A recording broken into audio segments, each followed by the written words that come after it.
What's up, everybody? Welcome to Podcast Now Plus. I'm Alex, and in this video, I want to talk about Ballistic Moon, the studio behind this Until Dawn remake remaster. I still don't know if it has an official title. It's one that I kind of am excited for. Until Dawn is a personal favorite of mine, one of, if not maybe my favorite horror game ever created. I love it. I love it to death. And I don't really know how to feel about this because I definitely want it, but I already own it. And it also is the remake remaster enough to warrant the $60 to buy it. It's a tough conundrum that I'm in right now. But we're here to talk about more layoffs, and seemingly it's getting worse in the sense of, maybe not full studios are shutting down, although that's still happening in the industry. But now we're kind of jumping the gun and we're laying off people before games are even out. And I love it. Personally, it's just a great time in the industry if you guys can't tell. But I really don't even know what to say, right? You have the Visions of Mana, that's something we've talked about in past videos. And that one kind of came out of nowhere. I mean, that game is getting good reception. I don't know how well it's selling, right? But, that seemingly was like a contractor type team that was working on that game. And they were laying people off the day before and the day of. Like, the game launched and they were laying off everybody of the I don't even know if anybody's left of that team right now a week after the game is out. It came out of nowhere. It literally came out of nowhere.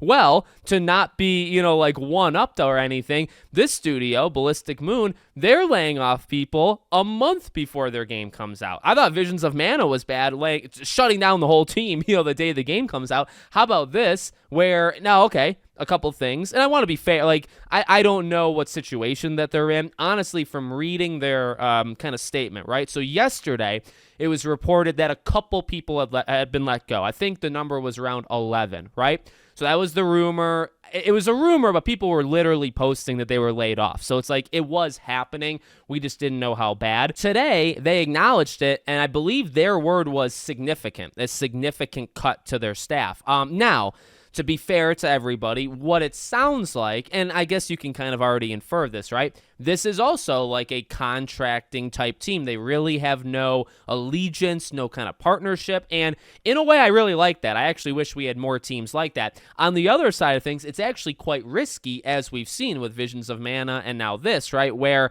when you don't have when you're not aligned with Sony, when you're not aligned with Microsoft, right? When you don't have like that next thing locked in or almost given to you, right? If something's not given to you just on a consistent basis, you're out there looking for projects that can put you in a really bad spot. And it very much, I didn't know this 100%, but that's what this team is. They say it. They say basically this restructuring of the company is to kind of save it. And now that they're done with Until Dawn, they're looking for future opportunities. So what I honestly imagine happened is they pitched Until Dawn, or maybe Sony went to them, because some of the heads of this team actually worked on Until Dawn originally 9 years ago. So whatever conversation happened, right?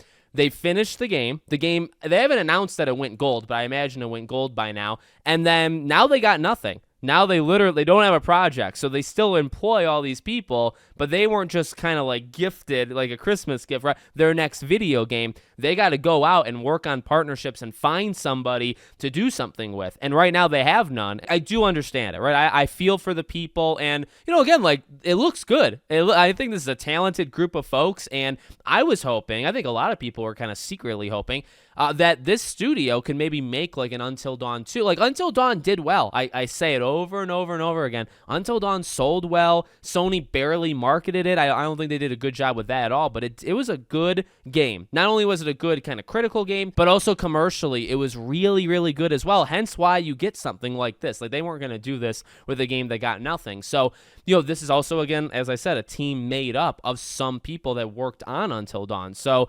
if they could work with PlayStation and get an Until Dawn 2 out, or just, a horror action adventure type, choose your, whatever you want to call it.